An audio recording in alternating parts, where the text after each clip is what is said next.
तो दोस्तों एक तरफ जहाँ पे प्रधानमंत्री नरेंद्र मोदी के इस महीने के अमेरिका दौरा मीडिया का हेडलाइन बना हुआ है और मीडिया में लगातार ये चर्चा किया जा रहा है कि प्रधानमंत्री नरेंद्र मोदी के इस दौरे के दरमियान भारत और अमेरिका के बीच में कौन कौन से महत्वपूर्ण डिफेंस डील हो सकता है, तो वहीं पे दूसरी तरफ मीडिया में एक और डील को लेकर भी चर्चा हो रहा है जो कि रशिया के साथ होने वाला था, लेकिन अब बताया जा रहा है कि शायद ये रशिया के साथ डील संपूर्ण ना हो और भारत की तरफ से इसके ऑल्टरनेटिव डील तलाशा जा रहा है। दोस्तों मैं यहाँ पे इंडियन नेवी के लिए खरीदे जाने वाले airborne early warning aircraft Kamov के A31 का बात कर रहा हूँ और रिपोर्ट में दावा किया जा रहा है कि भारत रशिया से 10 कामोव के A31 हेलीकॉप्टर को परचेज करने जा रहा था, शायद ये परचेज ना हो। दोस्तों यहाँ पे आप लोगों के जानकारी के लिए बता दूं कि कुछ साल पहले ही भारत की तरफ से ये डिसाइड कर लिया गया था कि 10 कामोव के A31 एयरबोर्न अर्ली वार्निंग एयरक्राफ्टों को इंडियन नेवी के लिए खरीदा जाएगा और इसका इस्तेमाल इंडिया अपने एयरक्राफ्ट कैरियर से लेके बड़े जहाजों के ऊपर करेगा। हालांकि इसका सबसे अधिक इस्तेमाल एयरक्राफ्ट कैरियरों के ऊपर ही होना था। रिपोर्ट के मुताबिक 10 ऐसे हेलीकॉप्टरों को खरीदने के लिए भारत के द्वारा करीबन $520 मिलियन खर्चा किया जाना था, पर अब बताया जा रहा है कि रशिया और यूक्रेन के लड़ाई के कारण ये जो डील है ये एक तरीके से खाली लटक नहीं गया है, बल्कि ये डील संपूर्ण रूप से तबाह भी हो गया है। यूक्रेन और रशिया के लड़ाई के कारण रशिया सही ढंग से न अपने हथियारों की जरूरतों को पूरा कर पा रहा है और न ही अपने एलाई देशों को हथियारों का सप्लाई कर पा रहा है। ऐसे में भारत अगर रशिया के साथ डील कर भी लेता है तब भी ये सुनिश्चित नहीं है कि रशिया इस डील के अंतर्गत भारत को हेलीकॉप्टरों के सप्लाई कर पाएगा कि नहीं कर पाएगा। हालांकि अगर रशिया हेलीकॉप्टरों के सप्लाई करता भी है तो इसके लिए कितना समय लगेगा ये भी नहीं कहा जा सकता और फिलहाल भारत के पास एक ही चीज का अभाव है और वो है समय। अब दोस्तों इंडियन नेवी के बेड़े को अगर देखा जाए तो इंडियन नेवी के पास ऑलरेडी ऐसा 14 कामोव के A31 हेलीकॉप्टर है जो कि इंडियन नेवी के जो पहला एयरक्राफ्ट कैरियर स्ट्राइक ग्रुप है उसी में ही इस्तेमाल हो रहा है और इन हेलीकॉप्टरों का इस्तेमाल एयरबोर्न अर्ली वार्निंग कंट्रोल के लिए किया जाता है। बाकी के हेलीकॉप्टरों को असल में दूसरा कैरियर बोर्न स्ट्राइक ग्रुप के लिए ही परचेज किया जाना था, मतलब भारत इन हेलीकॉप्टरों का इस्तेमाल अपने INS Vikrant aircraft carrier strike group में करने वाला था। अब दोस्तों इन बातों के ऊपर नजर रखने वाले अधिकारियों का कहना है कि नियर फ्यूचर में ये डील तो संपूर्ण नहीं हो सकता और इसे ही देखते हुए इंडियन नेवी की तरफ से फिलहाल इसके ऑल्टरनेटिव हेलीकॉप्टर या ऑल्टरनेटिव हथियारों को तलाशा जा रहा है। मतलब ऐसा हथियार का इंडियन नेवी तलाश कर रहा है जो कामोव के A31 की जगह ले सके और इंडियन नेवी के जरूरतों को पूरा कर सके। अब दोस्तों इसके आसपास के अगर हेलीकॉप्टरों को देखा जाए तो मर्लिन HMMK2 हेलीकॉप्टरों को ही एक क्लोज कॉम्पिटिटर के रूप में देखा जा रहा है जिसमें कि cruise net airborne early warning control capability है। ओरिजिनली इन हेलीकॉप्टरों के डिजाइन और डेवलपमेंट असल में ब्रिटेन के रॉयल नेवी के जो queen Elizabeth class aircraft carrier है उसी के लिए ही किया गया था, पर दोस्तों अब सिचुएशन को देखते हुए माना जा रहा है कि ये इंडियन नेवी के द्वारा भी इस्तेमाल हो सकता है। इन हेलीकॉप्टरों के पास केवल मात्र कामोव के A31 हेलीकॉप्टरों की जगह लेने का ही क्षमता नहीं है, बल्कि भारत की जरूरतों को पूरा करने के साथ साथ ये हेलीकॉप्टर इंटेलिजेंस सर्वेलेंस और ट्रैकिंग कैपेबिलिटी के साथ भी है। मतलब भारत को जितना चाहिए उससे भी अधिक ये हेलीकॉप्टर प्रोवाइड कर सकता है। रिपोर्ट के मुताबिक दोस्तों इंडियन नेवी के द्वारा इस ऑल्टरनेटिव सोल्यूशन को लेके भी सोच विचार किया जा रहा है, जबकि इसके अलावा भी कुछ और ऑल्टरनेटिव सोल्यूशनों को भी इंडियन नेवी के तरफ से जांचा जा रहा है। बेसिकली अगर देखा जाए तो एयरफोर्स के ऐसे एयरबोर्न अर्ली वार्निंग मिशंस के लिए एयरक्राफ्टों का इस्तेमाल किया जाता है। इंडिया के द्वारा भी ऐसे एयरक्राफ्ट एयरफोर्स के लिए बनाया गया है जिसे हम नेत्र नाम से जानते हैं, जबकि नेवी के जरूरतों को पूरा करने के लिए इस तरीके के बड़े एयरक्राफ्टों का इस्तेमाल नहीं हो सकता और भारत के जिस तरीके के एक एयरक्राफ्ट कैरियर है या फिर क्वीन एलिजाबेथ क्लास जैसे एयरक्राफ्ट कैरियर में तो कोई भी ऐसा एयरक्राफ्ट इस्तेमाल हो ही नहीं सकता, जिस कारण हेलीकॉप्टर को ही airborne early warning control solution में कन्वर्ट करते हुए इन एयरक्राफ्ट कैरियरों के द्वारा इस्तेमाल किया जाता है। पर दोस्तों अगर ब्रिटेन या फ्रांस के नेवी को देखा जाए तो इनके द्वारा एयरबोर्न अर्ली वार्निंग कंट्रोल के लिए एयरक्राफ्टों का इस्तेमाल किया जाता है जो बेसिकली E2D हॉकाई एयरक्राफ्ट है। और दोस्तों फ्रांस और अमेरिका के पास जिस तरीके के एयरक्राफ्ट कैरियर है ये कैटपुल लॉन्चिंग सिस्टम और एडवांस अरेस्टिंग गियर से लैस होने के कारण बड़े आकार के एयरक्राफ्ट को भी इन एयरक्राफ्ट कैरियरों के ऊपर लैंड करवाया जा सकता है और यहाँ से टेक ऑफ करवाया जा सकता है, जिस कारण ये E2D हॉकाई जैसे बड़े एयरक्राफ्ट भी इसमें इस्तेमाल हो सकता है। पर भारत के पास फिलहाल हेलीकॉप्टरों के अलावा दूसरा ऑप्शन नहीं है, लेकिन अगर भारत के द्वारा बड़े एयरक्राफ्ट कैरियरों का निर्माण किया जाता है तो भारत भी अपने ऐसे एयरबोर्न अर्ली वार्निंग कंट्रोल एयरक्राफ्टों को ऑपरेट कर पाएगा। हालांकि कुछ साल पहले ये भी खबर में था कि भारत अमेरिका से ऐसे एयरबोर्न अर्ली वार्निंग कंट्रोल एयरक्राफ्टों को खरीद सकता है और शायद इसका इस्तेमाल नेवी के द्वारा कोस्टल डिफेंस या फिर कहे तो नेवी के जो कोस्टल एरिया के ऊपर सर्वेलेंस का काम है उसके लिए नेवी करे। हालांकि इसे लेके फार्दर कोई और जानकारी नहीं आया है और ये नहीं बताया गया है कि भारत फिलहाल भी इन एयरक्राफ्टों को खरीदने में इंटरेस्टेड है कि नहीं। पर दोस्तों INS विशाल का जो पहले का प्रोजेक्ट था, मतलब 65,000 टन का जो एयरक्राफ्ट कैरियर का प्रोजेक्ट था, ये अगर बनता तो भारत को अवश्य ऐसे एयरक्राफ्टों को खरीदना पड़ता। दोस्तों यहाँ पे भारत जहाँ पे एयरबोर्न अर्ली वार्निंग हेलीकॉप्टरों को लेके परेशान है और इसके ऑल्टरनेटिव ढूंढ रहा है, तो वहीं पे दूसरी तरफ अगर देखा जाए तो यूरोप में बड़े बड़े डेवलपमेंट हो रहा है। रिपोर्ट के मुताबिक ग्रीस जैसे देश जो कि यूरोप में में एक इम्पोर्टेंट देश है वो अब अमेरिका से सबसे महत्वपूर्ण एयरक्राफ्टों को खरीदने जा रहा है और जल्द ही ग्रीस को F-35 जैसे ताकतवर तरीन एयरक्राफ्ट मिल जाएगा, जो कि एक तरीके से कह सकते हैं कि ग्रीस के जो दुश्मन देश है उनके लिए एक बहुत बड़ा चैलेंज होगा, खास करके टर्की जैसे देश। जबकि ग्रीस F-35 खरीद रहा है तो वहीं पे Bharat airborne early warning control एयरक्राफ्टों को लेकर ही मुशक्कत कर रहा है। दोस्तों ग्रीस के खबर को अगर देखा जाए तो रिपोर्ट में दावा किया जा रहा है कि ग्रीस जल्द ही अमेरिका के साथ F-35 जैसे एयरक्राफ्टों को लेकर एक ऐसे पोजीशन में आ जाएगा कि जिसके बाद ग्रीस के पास भी ये दुनिया के सबसे ताकतवर तरीन एयरक्राफ्ट होगा।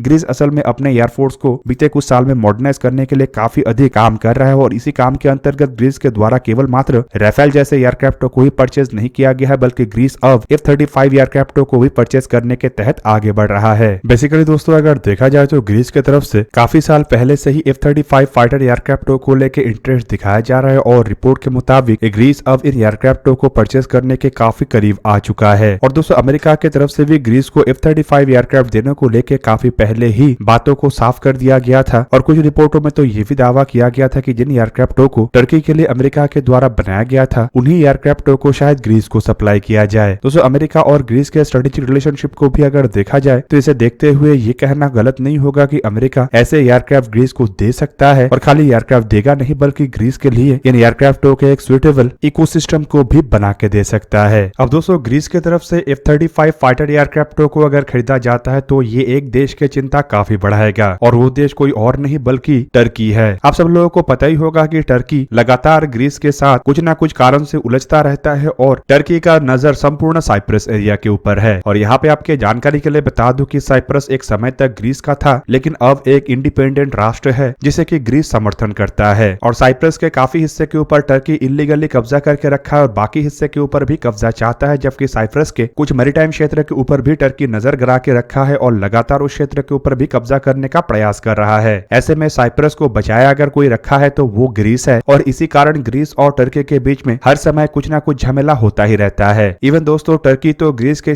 क्षेत्र के अंदर कई बार घुसपैठ भी कर चुका है और ग्रीस अब टर्की के इन घुसपैठों से परेशान आके अपने एयरफोर्स को खाली मजबूत नहीं कर रहा है बल्कि एयरफोर्स के बेड़े में ऐसे हथियारों को शामिल करने जा रहा है जो टर्की के इन हरकतों को खाली रोकेगा नहीं बल्कि टर्की के दिमाग को भी ठिकाने में लाएगा। दोस्तों यहाँ पे आपके जानकारी के लिए बता दूं कि फिलहाल टर्की के पास F-35 का तोड़ नहीं है और टर्की की तरफ से जो S-400 खरीदा गया है उन S-400 को भी टर्की सही ढंग से इस्तेमाल नहीं कर पा रहा है। ऊपर से टर्की एयर डिफेंस सिस्टमों के अभाव से भी गुजर रहा है और इसीलिए लगातार अलग अलग देशों के सामने एयर डिफेंस सिस्टम खरीदने को लेकर प्रस्ताव भी रख रहा है। दूसरी तरफ दोस्तों ग्रीस के पास खाली एयर डिफेंस सिस्टम में ही मजबूती नहीं है बल्कि ग्रीस के F-16 एयरक्राफ्टों को भी एक मॉडर्नाइज F-16 वर्जन के रूप में देखा जाता है और ग्रीस के पास राफेल जैसे एयरक्राफ्ट भी है और अब टर्की के हरकतों को काउंटर करने के लिए F-35 भी आएगा। दूसरी तरफ टर्की F-35 प्रोजेक्ट में था लेकिन टर्की को अमेरिका के द्वारा लात मार के प्रोजेक्ट से बाहर निकाल दिया गया और ऐसे में दोस्तों ग्रीस को अगर F-35 मिलता है तो आप समझ सकते होंगे कि टर्की को कितना अधिक चुभन होगा। और बाकी बचा टर्की के 5th जनरेशन के फाइटर एयरक्राफ्ट तो दोस्तों बताया जा रहा है कि ये साल 2030 तक ही तैयार हो पाएगा, जबकि वहीं पे बताया ये भी जा रहा है कि टर्की के इन एयरक्राफ्टों के संपूर्ण डेवलपमेंट को लेके अगर अमेरिका मदद नहीं करता है तो टर्की इन एयरक्राफ्टों को कभी बना भी नहीं पाएगा। ऐसे में दोस्तों F-35 फाइटर एयरक्राफ्टों को खरीद के ग्रीस की तरफ से टर्की को एक बहुत बड़ा चेतावनी या फिर कहे तो मैसेज दिया गया है और इस मैसेज को अगर टर्की की तरफ से नजरअंदाज किया जाता है तो ये आने वाले समय में टर्की के लिए बहुत बड़ा परेशानी का कारण बनेगा।